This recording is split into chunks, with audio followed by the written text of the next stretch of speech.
E se a recusa alimentar de uma criança não fosse uma birra, nem um ato de desafio, e se fosse, na verdade, um mecanismo de defesa do cérebro? É precisamente esta perspectiva que vamos explorar, uma que redefine por completo a forma como olhamos para a alimentação seletiva. Deixa de ser um problema de comportamento e passa a ser visto como uma resposta biológica de sobrevivência. Para esta análise, o nosso percurso vai ser o seguinte. Primeiro, vamos espreitar o cérebro da criança para perceber esta resposta.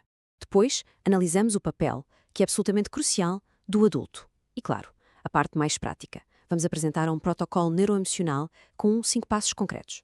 Para terminar, olhamos para os erros mais comuns que se devem evitar para quebrar este ciclo. Muito bem, vamos diretos ao assunto. O que é que se passa, afinal, dentro do cérebro de uma criança com seletividade alimentar?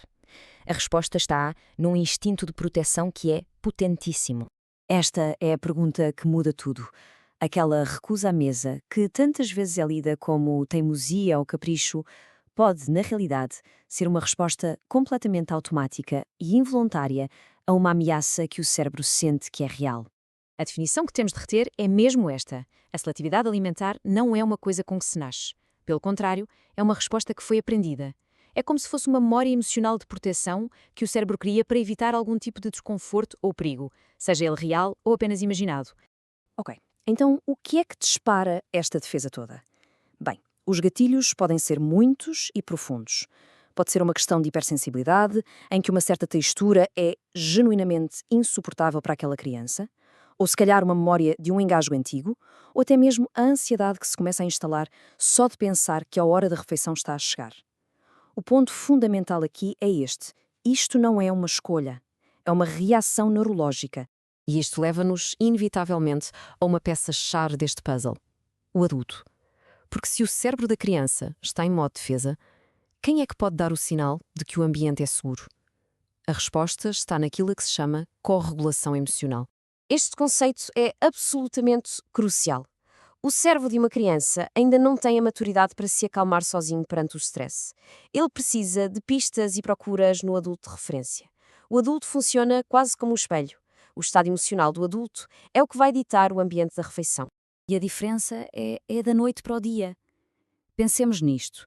De um lado, temos um adulto calmo, presente, que envia uma mensagem não verbal muito clara ao sistema nervoso da criança. Está tudo bem, o ambiente é seguro. Do outro lado, um adulto ansioso, frustrado, mesmo que esteja em silêncio, o corpo dele transmite tensão e perigo. E o que é que acontece? Essa tensão só vai reforçar ainda mais a recusa alimentar.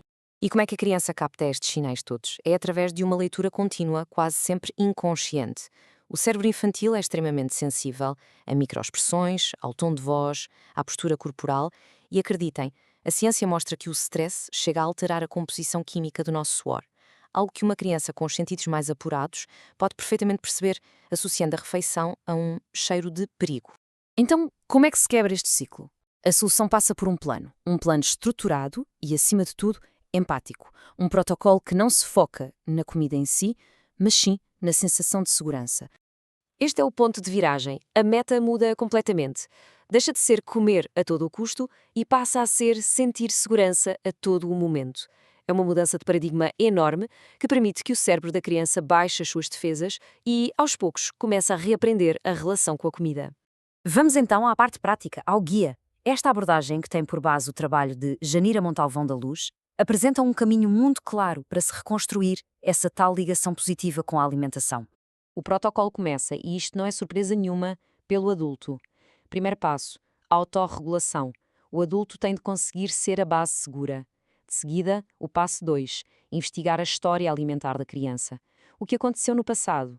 Houve engasgos, pressão, conflitos? O terceiro passo é uma mudança de mentalidade. Entender a recusa como uma defesa, não como um desafio. E só depois, no quarto passo, é que se começa a reconstruir a segurança com a comida, de forma gradual e sem qualquer pressão. Por fim, o quinto passo, reconhecer quando é preciso uma equipa multidisciplinar, quando é preciso mais ajuda. Mas tão importante como saber o que fazer é saber o que não fazer. Existem ações muito comuns que, mesmo sem intenção, acabam por reforçar o problema e podem transformar uma seletividade que era temporária em algo crónico. Forçar uma criança a comer, por exemplo, só vai intensificar a associação daquele alimento a uma ameaça. Transformar a mesa num campo de batalha. Focar apenas na quantidade que se comeu. Ou, pelo contrário, render-se e oferecer só os poucos alimentos seguros. São tudo estratégias que, a longo prazo, só solidificam a resposta de defesa do cérebro. Esta frase resume isto tudo na perfeição. Antes de se trabalhar a relação com os brócolos ou com o peixe, é preciso solidificar a relação de confiança e de segurança com a pessoa que oferece a comida. A segurança relacional vem primeiro que a segurança alimentar. E fica aqui a reflexão. Não se trata de uma mudança drástica de um dia para o outro. Trata-se do poder imenso que um pequeno ajuste no estado emocional do adulto pode ter, já na próxima refeição.